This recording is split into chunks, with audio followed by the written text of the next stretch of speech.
And welcome to an episode of DIOTALK. I'm Dio. Let's talk. My guest of the evening, he is the founder of Real Men Submit to God. Ladies and gentlemen, give a warm welcome to Stephen Erby. How you doing? I'm good. I'm looking forward to this conversation, and I don't learn more about your organization. What inspired you to do what you're doing? And the floor is yours. I mean, whenever you want to start. Appreciate you having me on your show. I definitely admire what you do, giving people a platform to kind of express themselves. So, my name's Stephen Erby from Winston-Salem, North Carolina, and actually grew up in a very small town right beside Winston-Salem called Royal Hall. Blink, and you'll miss it. And Real Men Submit to God is actually a self-mastery program that's kind of based off some of the principles of the YMCA. It's the acronym R.M.S.T.G, Real Men Submit to God, very similar to the principles of the YMCA, which is, helping men find purpose while overcoming mediocrity and serving God at the same time. And the principles within the program that I'm creating and the videos is, starting off as a video mastery program that will be selling for those who are willing to invest in themselves, invest in their mindset. We'll learn about paradigms, which are, kind of the mental locks that, keep us trapped in cycles and loops, generational patterns, curses, some people call them curses, but generational patterns that keep us in patterns of poverty based off of our relationship to money, that keep us in failing relationships based off of our lack of communication skills by having to spend most of our time surviving, and not thriving, and really give men a chance to be vulnerable, as well as find power within themselves to become productive here and ultimately master self-discipline, which I believe is the key to all success. Wow, that's amazing. What was that? What inspired you to start this? Because to start developing this, it takes a lot of energy and focus and discipline. As you said, what was that like for you? What inspired you? Yeah. Where to start? The idea came to me. I'm a man of faith. So I say that it was Holy Spirit inspired, definitely.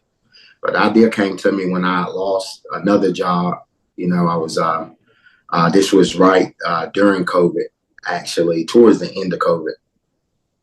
And I was, sitting in this new apartment I just moved into. The job that I just had at that point in time, it just let me go. Strategically, it let me go. And, I was sitting there with a pile of new bills and no way to pay those bills.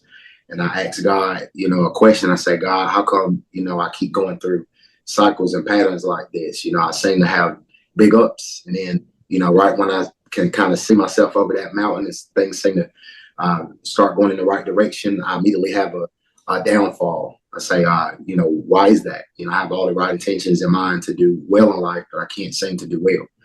And then, that small inner voice that a man hears when he's speaking to God and God speaking back to him, said it's the way that you think about yourself. Mm-hmm. I had to question that. I say, well, I think pretty highly about myself, but as I started to kind of delve a little bit deeper into, I started listening to Dr. Miles Monroe. Have you ever heard of him? He's passed away now, but is a pastor and motivational speaker from the Bahamas, and he talks all about the inner self concept, and that you can never outperform your inner self concept. Your inner self concept is the guidance system that leads you in whatever direction that you're going in, whether it be to success or to failure. And that inner self concept, you know, or that inner image that we have on the inside of our head has been cultivated or programmed, right? And, you know, I'll speak definitely to African-American males in this facet because I am one. You know, the programming for us here in America, you know, is, you say it, you know, you watch television, you know, they glorify the ignorance in the culture, never the excellence in the culture. You know, lots of imagery of, you know, us being workers, but never leaders. Us being, they glorify the ignorance through music, through television, through social media, and then they negate or quickly scroll past the images of Black excellence. So one, you know, way that a person develops an inner self concept about himself is by what he sees, what he listens to, his emotions, the way that he feels. And, you know, there's not a lot of great Black representation, coupled with the fact that, you know, you learn your most dominant traits from your parents. And whatever you've learned earlier in life, you know, has been imprinted on your subconscious, right? So the way that I grew up, you know, we grew up poor. We grew up poor. You know, my father has one of the greatest redemption stories on earth, you know, but during the point in time where I was probably the most affected, he was, you know, addicted to drugs. You know, we grew up during the crack epidemic. My mother, you know, has some pretty rough mental health issues as well too. That during the point in time that we were growing up as kids, there was no real name for it. There was no name to diagnose it, right? There wasn't all of the sciences and the therapy and all of those things that were in place. It was just church. You go to church, you ask God to forgive you and change and wipe the slate clean. And if he don't do it, then it's something that you doing wrong. And, you know, due to growing up that way, you know, I grew up in group homes. I had over 100 different residences before I was 14 years old. I may be exaggerating that number, but it was pretty darn close. Yeah. And and then the group homes from you know, from 12 to 17, and I spent time in several different group homes all through the East Coast, essentially there. And then when I got out of the group home, you know, I was mentally imprinted by trauma, mentally imprinted by self-depreciating mental self-concept of myself. And I had to reverse that, relearn things that I was never taught growing up as a kid, learn how to put myself in a position to go get a job, learn how to articulate myself and look people directly in the eyes when I speak. Represent learn yourself. Self-confidence. Yeah. You know, and so all the way, you know, it's I still work on it. I still practice it every day. You know, it's still a daily practice there. But I went through something that to me was the worst experience that a man could go through, while how many other men go through very similar experiences, and they never have the example of another person saying, hey, this is how you can guide yourself from, you know, from poverty, mental poverty, to excellence. And over the course of the last, you know, 4 years, you know, I saw by implementing these processes and principles, I saw my income quadruple. I've, you know, I changed my associations completely. I've overcome many addictions, gambling.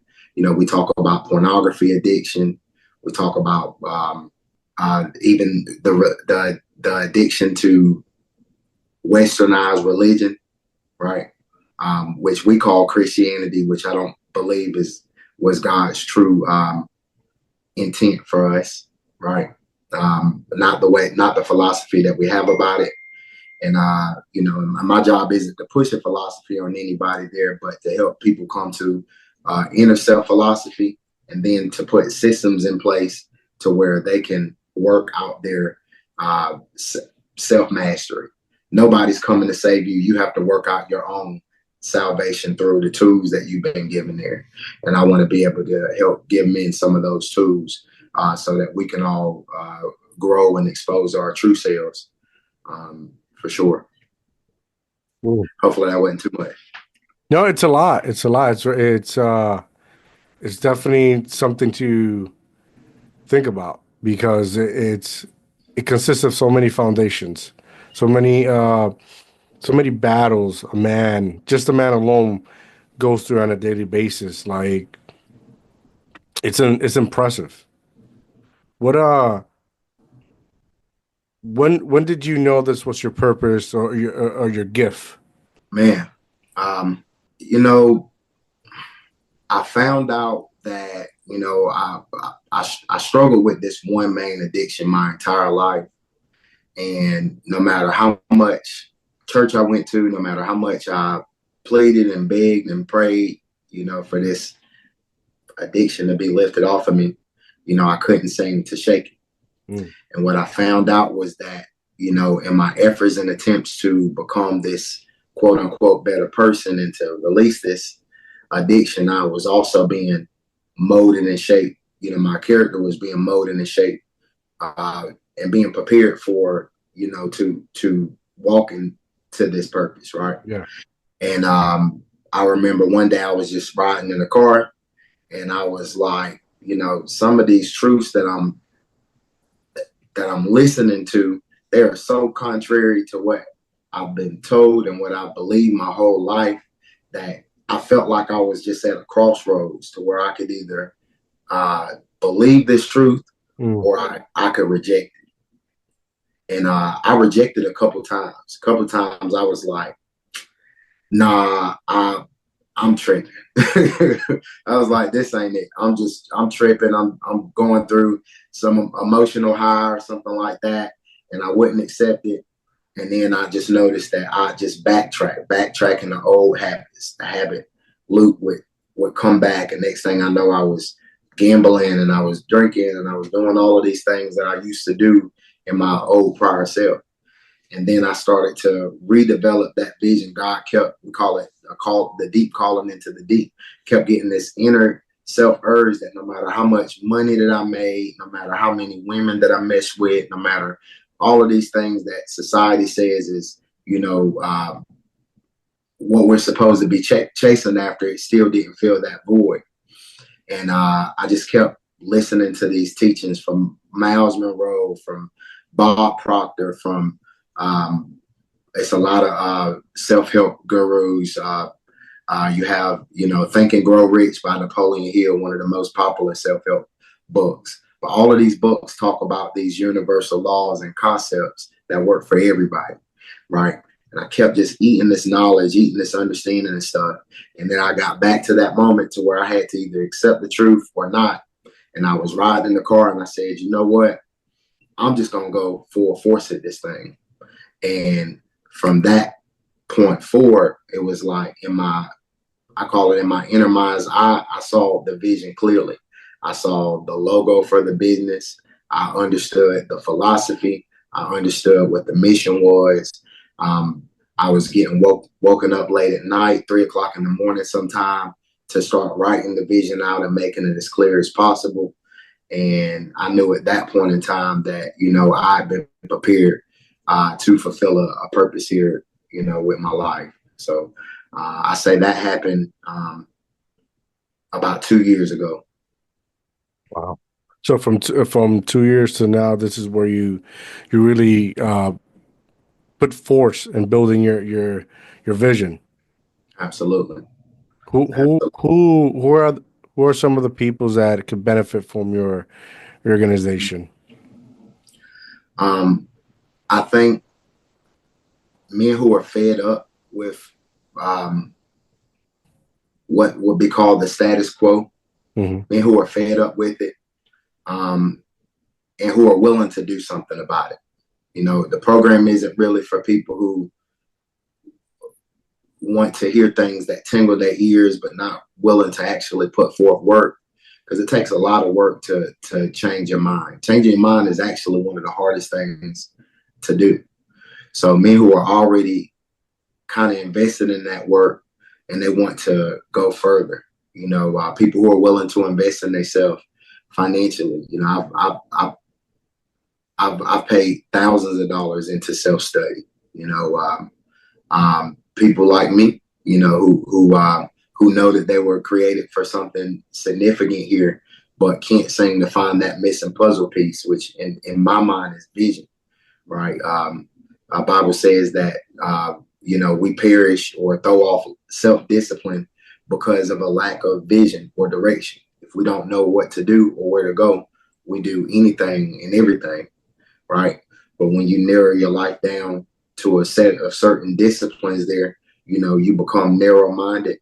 When you become narrow-minded and you only see your goal, or you only see that purpose and vision, you know exactly what directions won't lead you there. You know what I mean? And for men who have that ability to focus and hone in on their goals and their visions, but they're also, understand that their vision was placed there to benefit other people, right? It's not selfish at all. You may have to be selfish to fulfill a vision, but it's meant to benefit other people. It's just a puzzle piece or a gear inside of a bigger machine.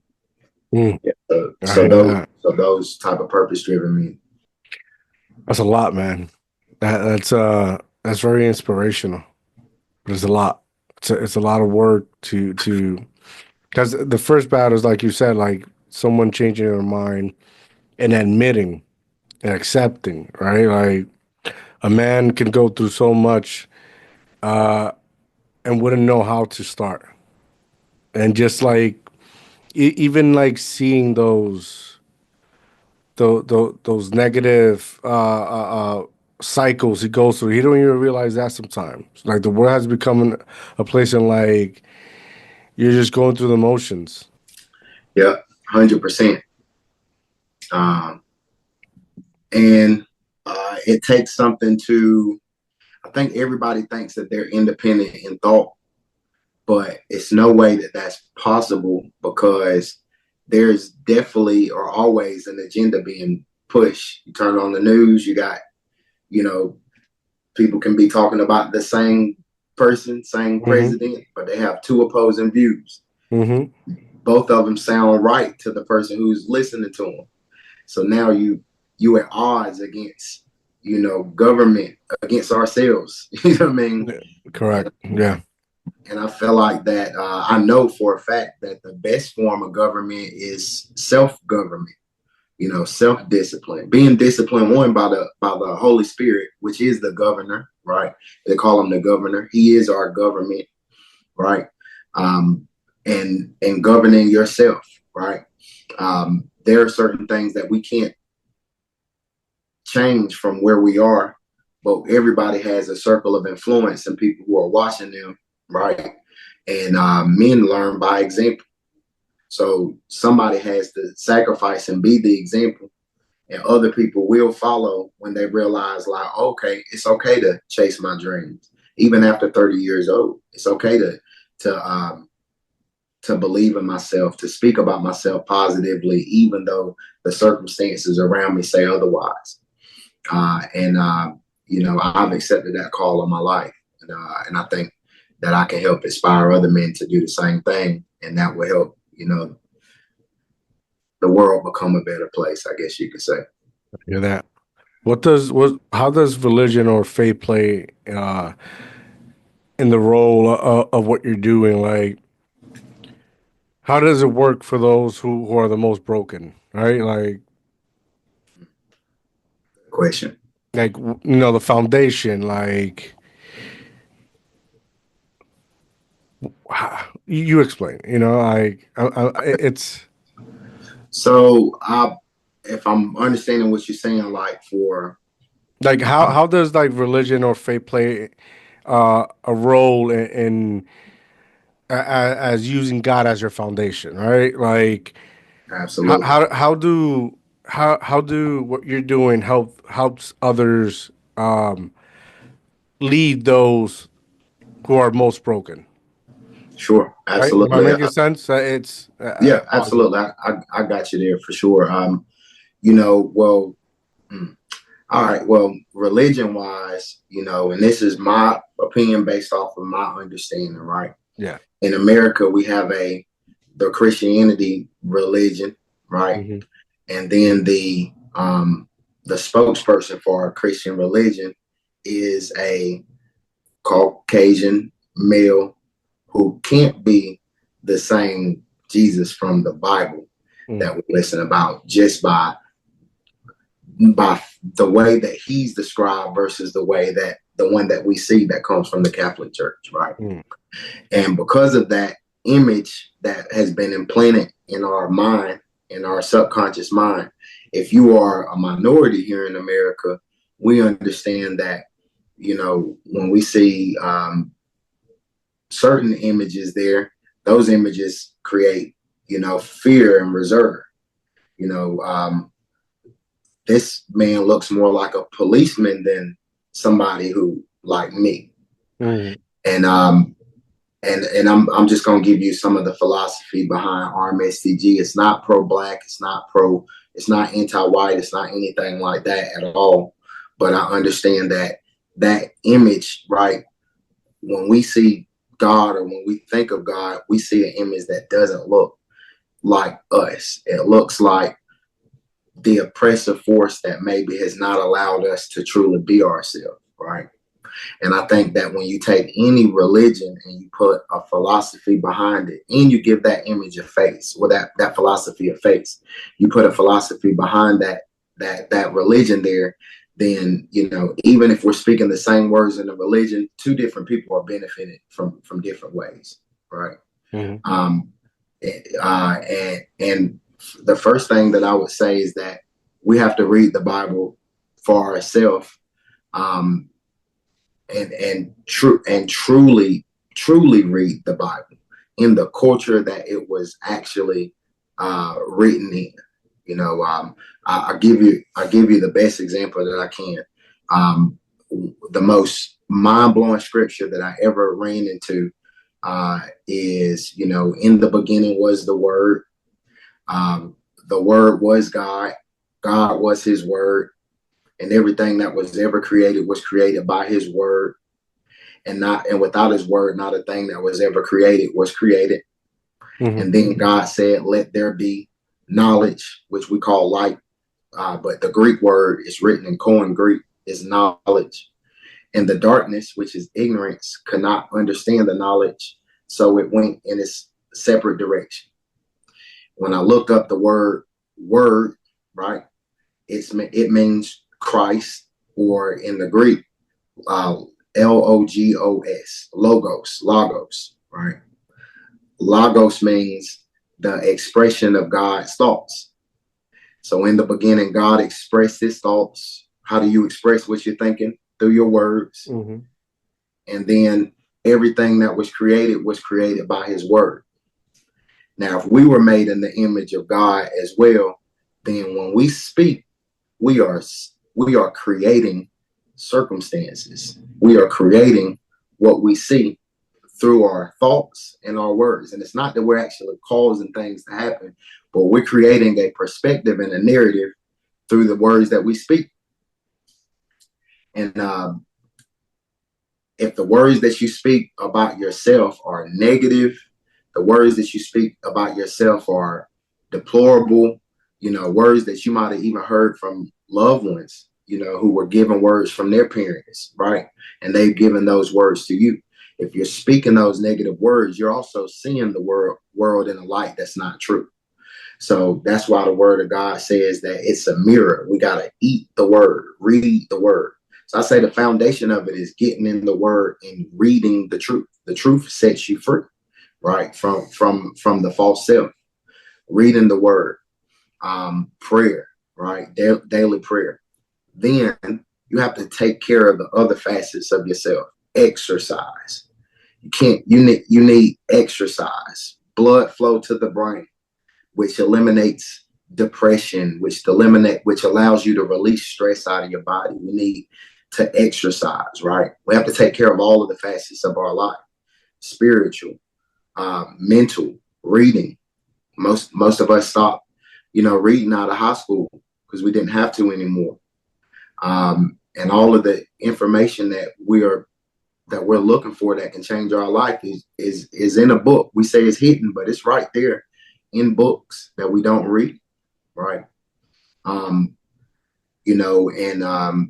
So physical, spiritual, mental, and then like I say, self-discipline, which I believe is the highest form of self-love.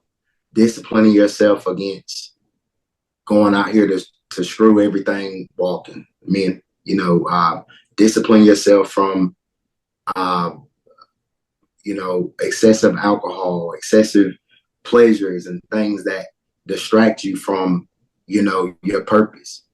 And I believe that the real growth happens for men in a period of isolation, when you have time to actually think for yourself, and you have time to actually carve out what you actually desire, putting it on paper, and that would be a good starting place. And I know it is a lot, but we're going to outline the templates to where that we go step by step, boom, boom, boom, boom, boom, boom, boom. And for those who choose to tap in and tune in, I believe that they'll have a awakening moment, and will realize and be able to start walking into their purpose. I hear that. What does the future look like for your organization? Like, what do you hope for it to be? I want to couple with like-minded men and organizations. The future is a long vision. I wanted to start from the self-mastery programs, and then to eventually a brick and mortar, to where we could, even look into putting brick and mortars or facilities very similar to the YMCA, except for where you could come there and get, your physical exercise, and you can also get, classes, whether it be financial literacy, whether it be how to learn a new skill, whether it be a philosophy, so that's the ultimate goal and vision. And I want to link with other people who, have a similar vision as well, and be able to, empower them and barter services. Hey, you come through my platform and you do logo creation, or you do, you can show somebody how to start an LLC and get business credit or financial literacy and things like that. You can use the platform kind of as a conduit to be able to speak to other men and maybe even offer those services at some type of discount, so that men can start fulfilling their dreams and their goals. Sounds powerful. Very powerful. So how can in the stages right now? Yeah. And so in the beginning stages, but hopefully, talks like this would inspire somebody to reach out to me. And let's see what we can do. Yeah, and if they wanted to reach out, how would they reach out to you directly? Yeah, you could reach out to me on any of the social media platforms. Our Real Men Submit to God on Instagram. Shoot me a message there. We're in the stages of developing the website to where you could even just inquire right there on the website as well too. I don't really want to drop my direct line in here, but that's the easiest way to reach me right now. Real Men Submit to God on Instagram would be the best way, and just shoot me a message. Absolutely. Why Real Men Submit to God? Like that's a powerful name. First of all, like let's get into it. It was a powerful name. Real men submit to God.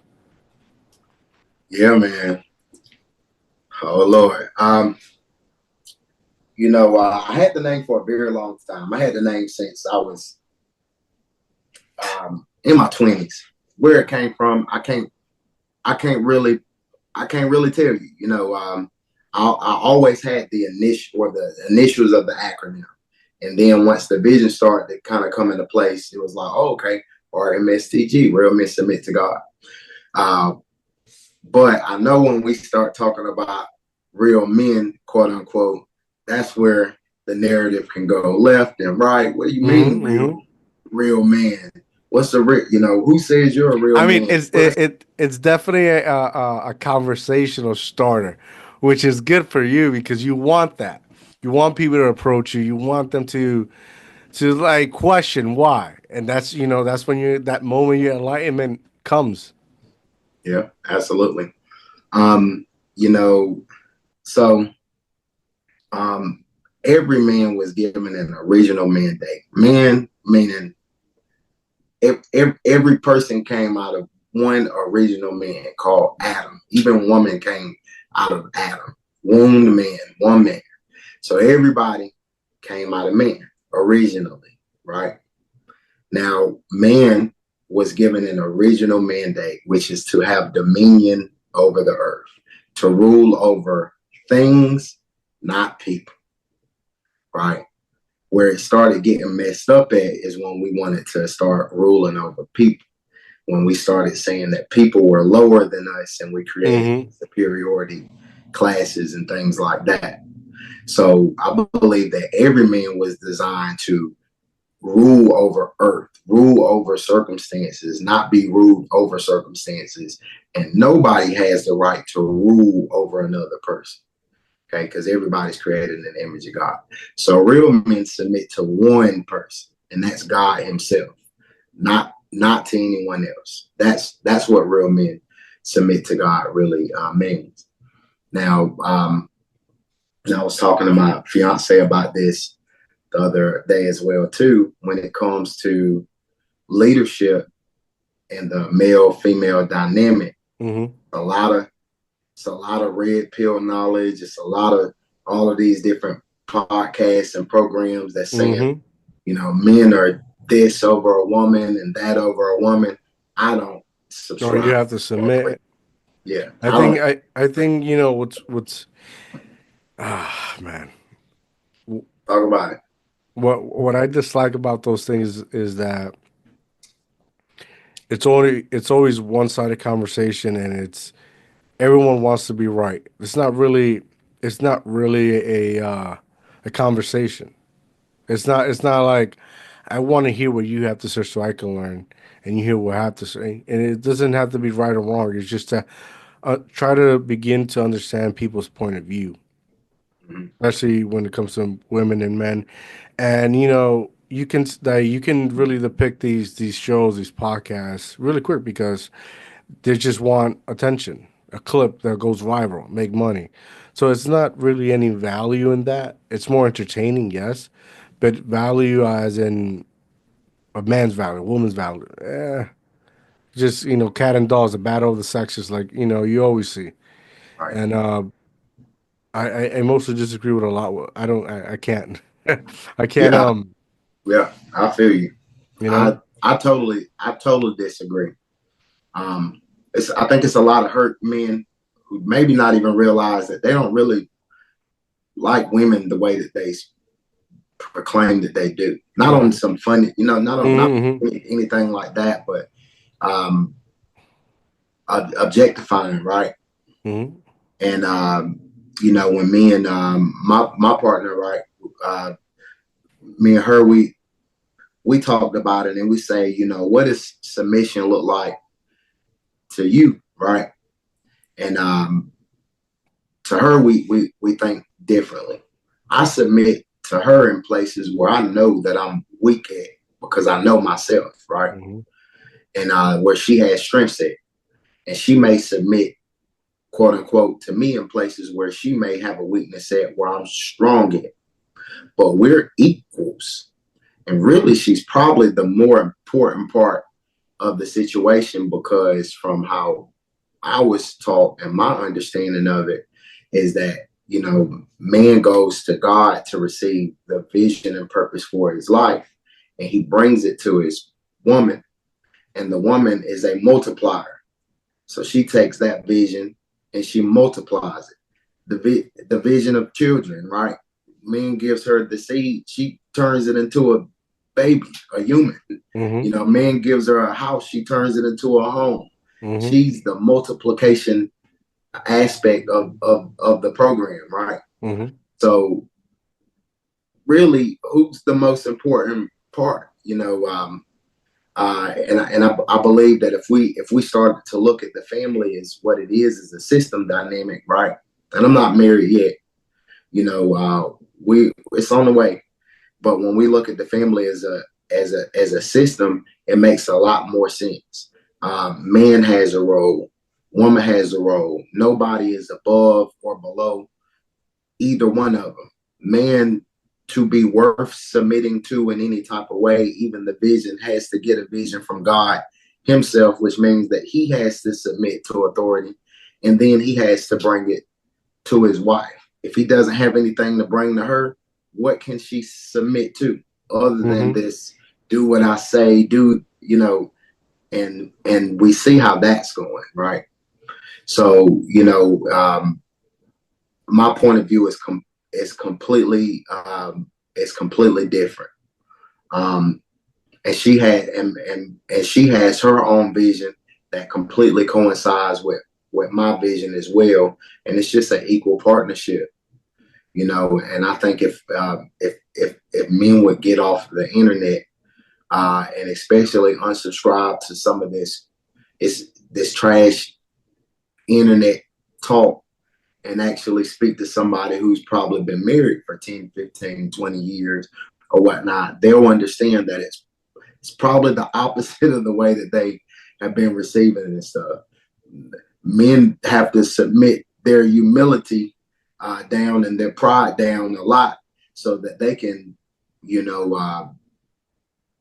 have longevity and peace, with their woman and things like that. They have to reject a lot of ideology that this world is trying to push onto you through the internet to have peace, right? And so when I say real men submit to God, totally different from any red pill, anything like we're superior to women, anything like that is completely the opposite. Women are the crux of the program. Men, we empower them to relax and not have to do the extra work that men have been designed to actually do, that we have actually left women to do, thereby not following purpose and submitting to God in the first place there, right? So totally separate from that. That makes sense. Yeah, no, yeah. It's good. I have the strong opinion and we're like, man-made religion is not real. Like anybody that, because like you said earlier, like it's all about some sort of control, right? And like you said, the Catholic has this thing, and we're like, they believe in images, and they're more trying to frighten you than inspire you, and they believe them where like you can, if you pay, you can be forgiven, but in this life, you pay for everything, Am I making sense? Absolutely. Yeah, for sure. So I'm more like, I believe more in spirituality, where you have to water yourself like a plant and keep, and even that's a choice. Like, you either choose to be ignorant or you choose to have knowledge. You know, sometimes I'm not gonna lie. Sometimes I envy the ignorant because it's like they don't have to accept what is in front of them. Like as you get older and you become more knowledgeable, You know? it's a burden to truth, right? Yeah. Yeah. Yeah, I feel that completely. I ain't mean I ain't mean to interrupt there, but for sure, I believe that Jesus, when we from my understanding of spirituality and stuff, Jesus was never pro religion. His biggest critics were the religious folks who were saying that the Son of God is not following the religion that he's based after, right? So, I agree with that completely. Ignorance is bliss because you're responsible to the truth that you accept, and knowing is frustrating, for sure. I mean, there's the truth, and then there's your own individual as an individual truth, so it could be many types of truth. Doesn't necessarily mean it's a truth, but that's their truth, so it's it's always going to be an ongoing discussion when it comes to what's in front of you and then what's inside of you, you know but for as long as you submit to God, you'll be all right. Yeah. Yeah, for sure. Because even those who guide need guidance sometimes. It's like a therapist needs therapist as well. Absolutely. You know, um, we all need one another from time to time, and ain't nothing wrong with that. How do you feel about therapy for men? Feel like it's men need. I think men need therapy. I think it was one of the best choices that I've ever made in my adult life was going to speak to somebody else about my childhood traumas and Hmm. things of that nature. What do you think about that? I think it's very important. I think as men, we have this thing, and we're like we we can't talk about certain things. Like women have a side of them, and we're like they're very dominant when it comes to the speaking. We have a habit, and where when we only speak is when we're selling something. That's our only talent. Um, but sometimes we need some people to talk to. If we can't confide in our own, brothers, you know, we can't confide. We have to talk to somebody. I agree with that. Um, yeah. Yeah. I mean, the answers sometimes are probably right around you, but Hmm. if you don't ask the right questions, Hmm. or if you don't even know that you can ask somebody a question, right? And Hmm. that people are, especially as we get older and stuff, like I don't want to sell the game. I want to give it away if I can, because I don't want to see people make the same Hmm. mistakes that I made. But there's certain stuff that you have to, if you're capable, you have to invest in yourself because you value it more, right? It's Hmm. more for you to Hmm. value it more and stuff. Like, you know, um, I pay for a therapist, and I don't miss those appointments because I'm paying for it, and I Hell get the yeah. most. I get the most out of it Hmm. because I'm all ears there Hmm. when my money is attached to it. Hmm. Um, and yeah, I feel like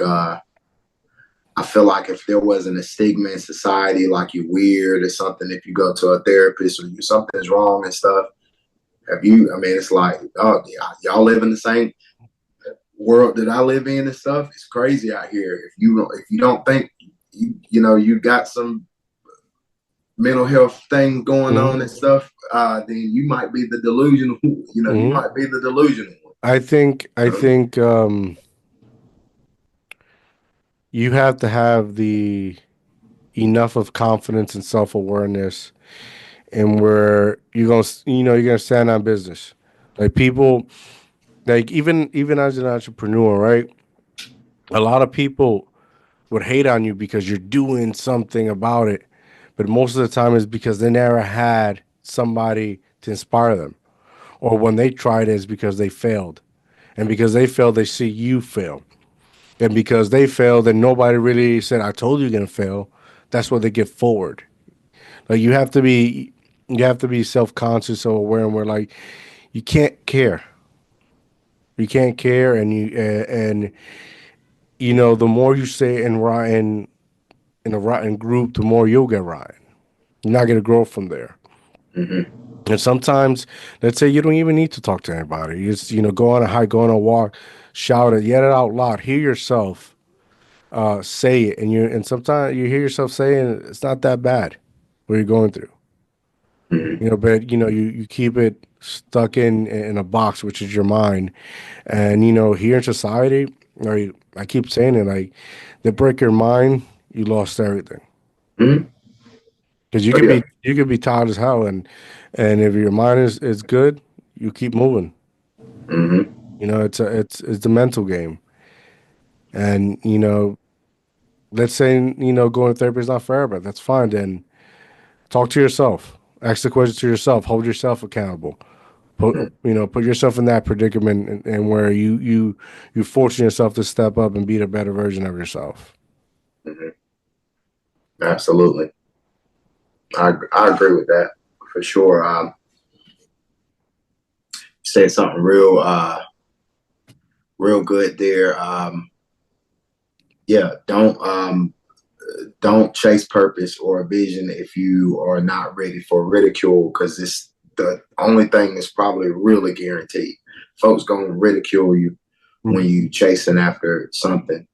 But everything that we have, this light, right? Mm-hmm. Person who made this light right here, when he was doing it and he went through 1,000 trials and stuff, everybody in the world called him crazy, and everybody using this product. People are after the fruit, never the process. So when Mm-hmm. you're going through the process, man, it's a lonely walk, and you gotta decide to take that walk either with somebody or by yourself. But if you really want to see the fruit come, you gotta walk.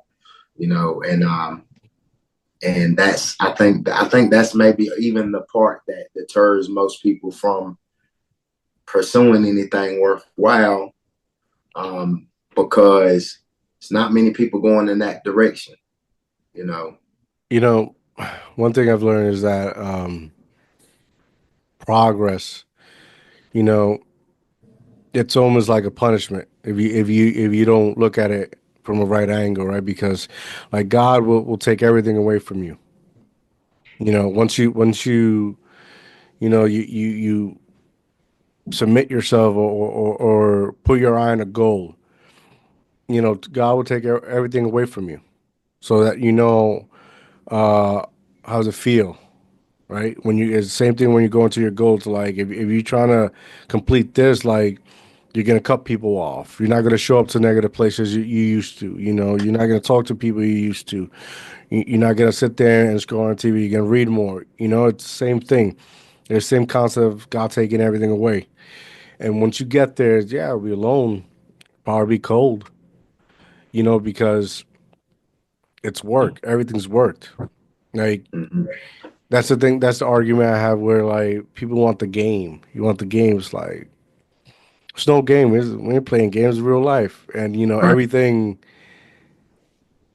everything is earned and everything is worked for. You work for everything. For you to speak and share your experience, your journey, you had to endure that, right? You had to learn the mistake, or you had to learn the lesson so you can stop making the mistakes. You know, sometimes it costs them at a cost, but like game ain't free, you know, and when it's free, nobody wants to listen. Right. You have to make them learn the lesson. Right. Yeah, man. That's a very sharp perspective. That's I mean it's 100% facts. Like you're paying the cost regardless. You're paying the cost for one or two things. Hmm. Paying the cost early for the things that you desire, which means hard lessons that you have to go through, trials, trial by fire to get there, to be able to make it look easy later on. Mm-hmm.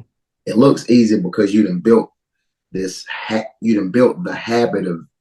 I look at it like if you're walking through a stream and the water's coming this way, current coming this way, and you're walking through the stream, it's hard to push through that stream there, right? But eventually, over time, you learn to move at a pace. You know, your legs get stronger. You have more endurance and things like that. The next person getting that stream, they first time getting in there, it's gonna be like, how is he moving that way? Endurance. He just enduring the pain. He learning that, oh, this is what's required to get there. And it's like the opposite side of it is you don't have to do anything. You can accept what comes your way.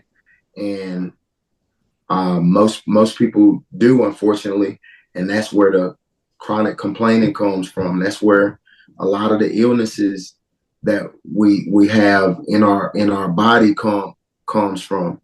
We'll spend our life building other people's empires, but we'll never do what we really, were made and want to do. And that right there that's the dying to self that the Bible talks about.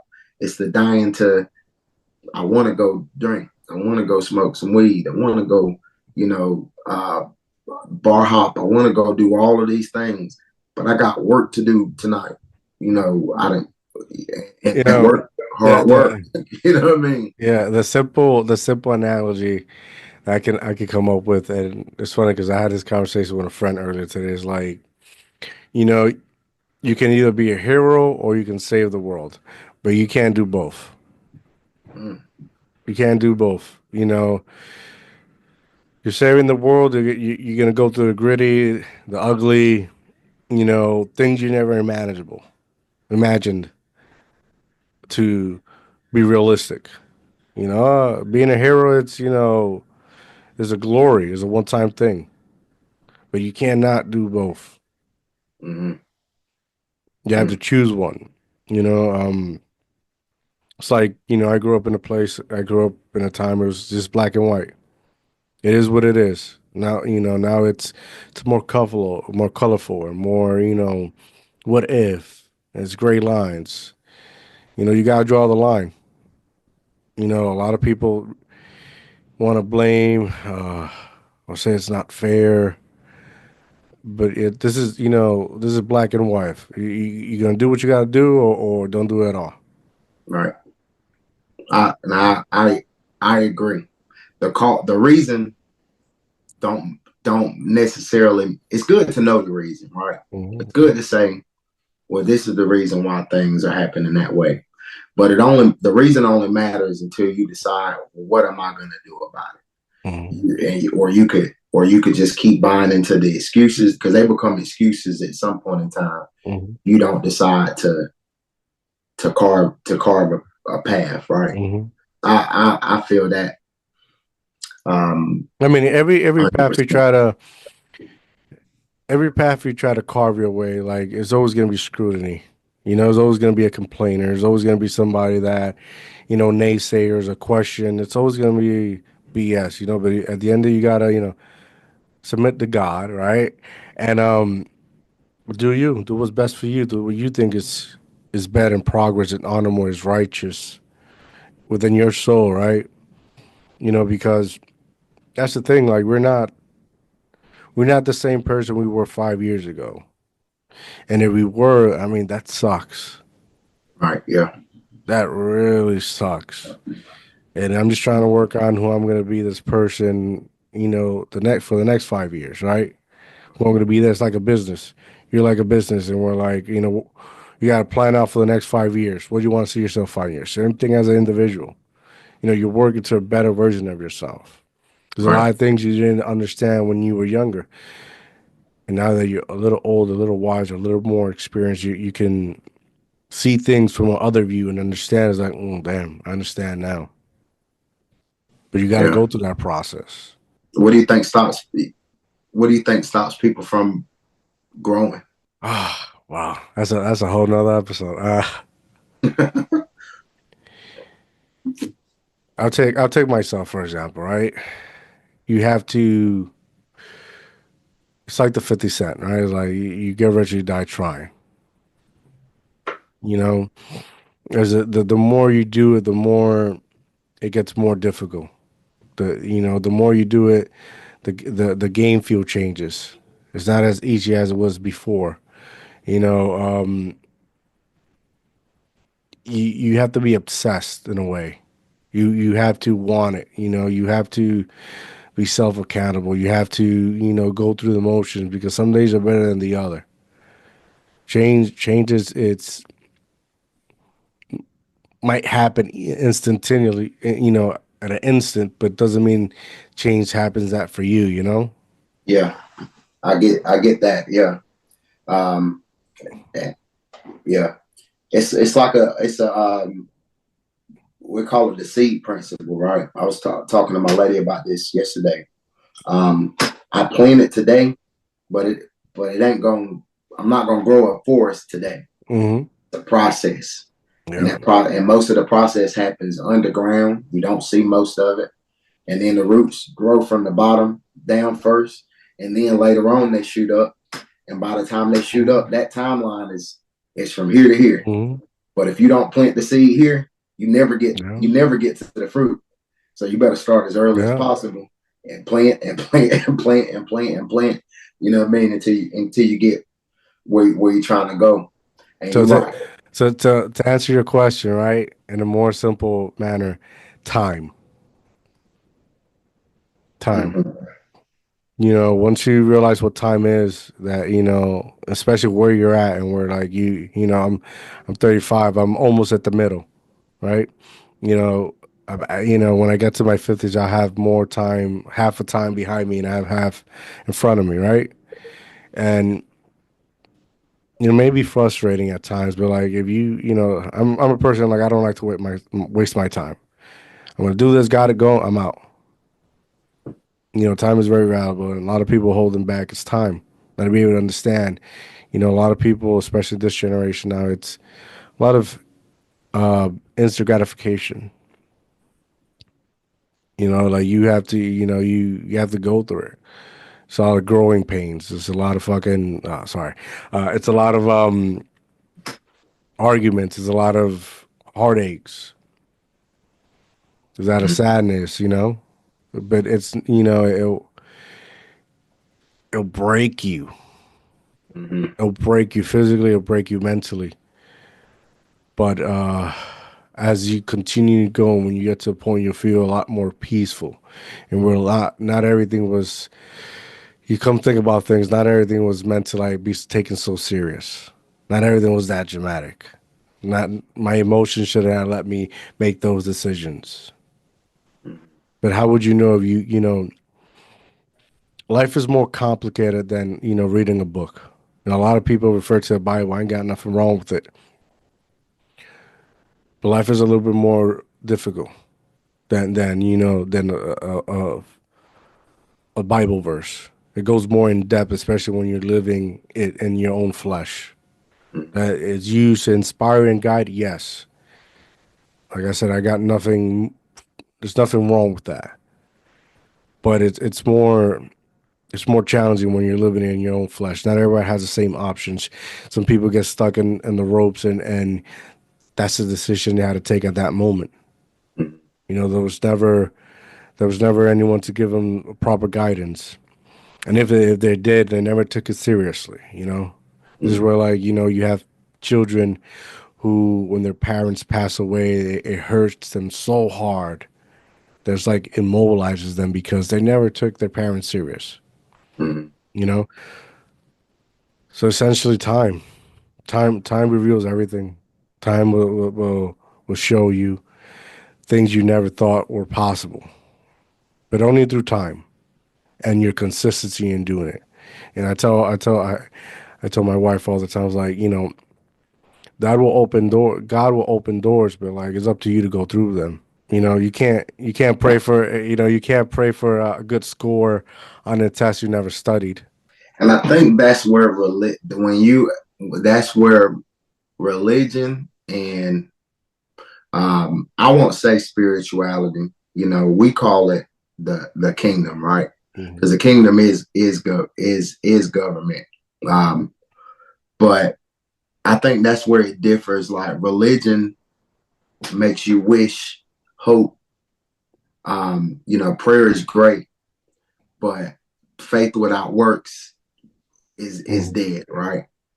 And what it's really saying is like, all right, um, you may pray for something, and I'm not gonna give you the thing. I'm gonna give you an idea, and then an able body to put that idea or that tool in motion. Now, if you don't take that tool and you put it in motion, you just gonna pray, pray, pray, pray, pray, pray, pray, pray, pray, and nothing ain't gonna happen. And I think that's the part that we forget, right? Is like you were saying, like a good tool is forgiveness. I've had to forgive people, my parents, you know what I mean, for things that they didn't know or understand, which caused them to, you know, quote, you know, raise us in a certain manner, right? And as I become older, and I'm like, oh, I see why you thought that way. You know, it took me from villainizing my parents and for certain things to humanizing, like, man, you did everything you could with the information that you had, and you really did a great job based off of what was going on at that point in time. And it's like that tool of forgiveness is for you, you know, more than it's for other people. They didn't move. They didn't move. It's for other people too, but they didn't moved on. It's for you, so you can let go of the burden and move on. That's a tool in the Bible that's more than a verse, right? It's a tool that you got to carve out. It's a lot of tools in there that I don't know a whole bunch of Bible verses and stuff, but I understand these principles that the tools is talking about. One main one that you had mentioned earlier is associations. You know, man, that's one of the biggest. It talks about it in it's a psalm. It's the first psalm. Blesses the man who walketh not in the path of the unrighteous, standeth in the way of sinners, sit in the seat of the scornful. It's talking about the people who you sit with, who gossip and ridicule and all of those things. But his delight is in the law of the Lord, meaning that he separates himself and he starts to learn these truths, right? And then he shall be over time, like you were saying, the time principle over time. Then he establishes himself, right? And then he's like a tree planted by a river of water. So it's like looking at the things that way is giving you the template to success. Oh, okay. That's what all of the self-help gurus talk about. Change your association, start hanging with winners. Birds of a feather flock together. Yeah. Okay. And it's like, but if you even knowing that, if you don't have somebody to break that down in a way, especially if you grew up in the deep South. I grew up in the deep South where that Bible Belt thing is real. You know, everybody goes to a church. Everybody is in a denomination. Everybody's being, you know, bombarded with these messages, great intentions. But I've rarely ever heard it like, okay, I understand that this is what that is saying, right? And I had to go find it myself, you know, and man, that's the best and the worst way to learn. Experience is the best teacher. If you go, and people are gonna hate me for this, but like if you go down south and the smartest person in your community is a preacher, there's something wrong. No man should have that much power, and if he does, it's only to inspire, right? Prayer without actions means nothing, you know. And yeah, submit to God. God is real. Absolutely. That's 100%. that's that's all. That's all I have to say for that. That is real. All right. All right. You No know. doubt. No doubt. Yeah, man. And Uh, yeah, man. That it's a lot. It's a lot of learning curves. I believe I've been as of lately now. I've been Matthew 7:15. Matthew 7:15. I've been saying it in a couple of episodes, and I want people to go check it out when this comes out. Matthew 7:15. There's a lot of false prophets. It's a lot. It's a lot. Especially in this generation when it's a lot of influencers, right? That have nothing, have done nothing in their life, but put a couple clothing together and make look themselves pretty, right? Matthew 7:15. That's all I gotta say for that. You know, educate yourself, protect yourself. Not everything's real. Not everything's real. Not what you see on TV or see on social media. What the news tend to just blow out. Not everything's real, but the struggle you go through on a daily basis, going to a job that makes you unhappy, tolerating people that you don't have to, right? Even earlier, the example of like people who make fun of you because you chose to go therapy. That's not real. What you're going through internally, your struggles, that's real. And ultimately, that's what can help you. It's a choice. You accept your struggles and keep trooping on because they're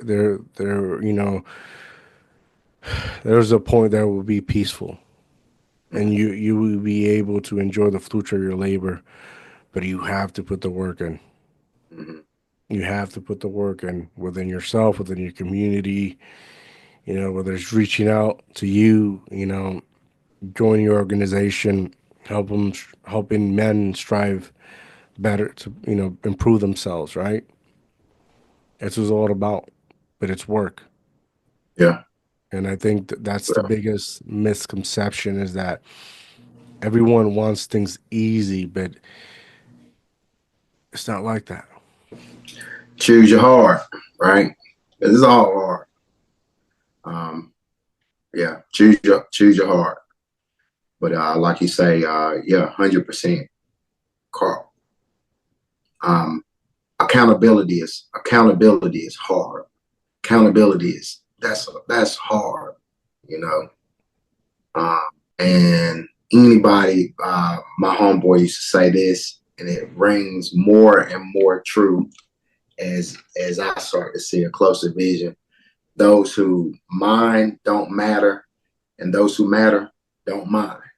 Mm, Those who criticizing you for you chasing purpose, you having a vision, you deciding, hey, I want better for my family, I want better for myself, I want these type of things. Those type of people criticizing, not your tribe. Red flag, red siren. You know what I mean? mm-hmm, Okay, I mm-hmm, hear you, Lord. You point me mm-hmm. in another direction. I need to walk that way, right?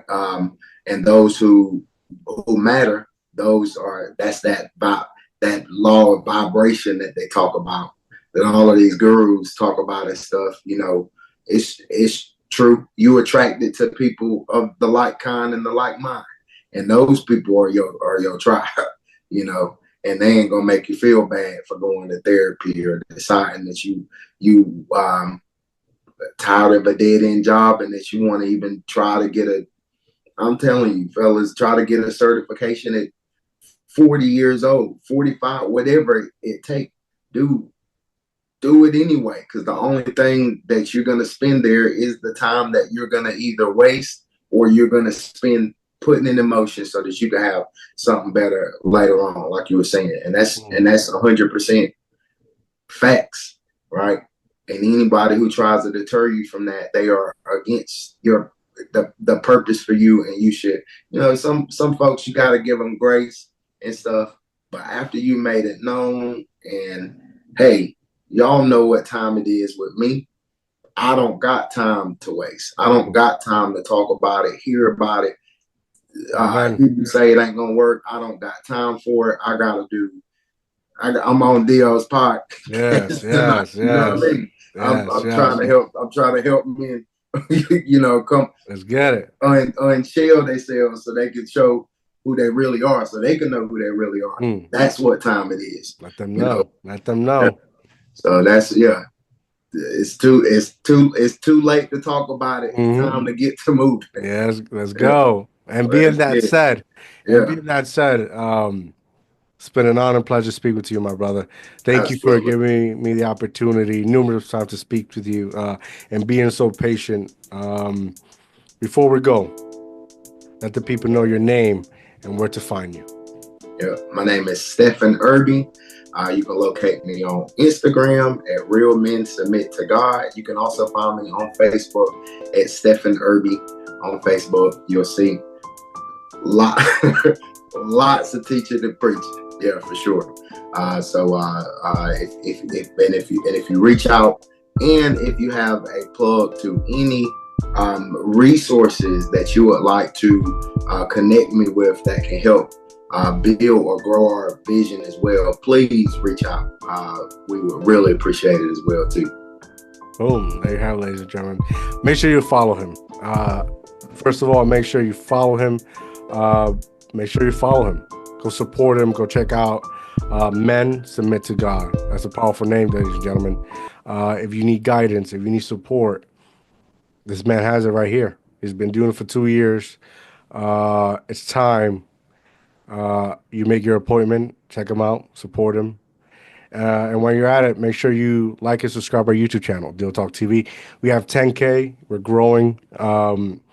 And hopefully with your subscription, you can continue helping entrepreneurs like this gentleman here, inspiring other men to build up and provide a better world. Ladies and gentlemen, I'm out. Have a good night.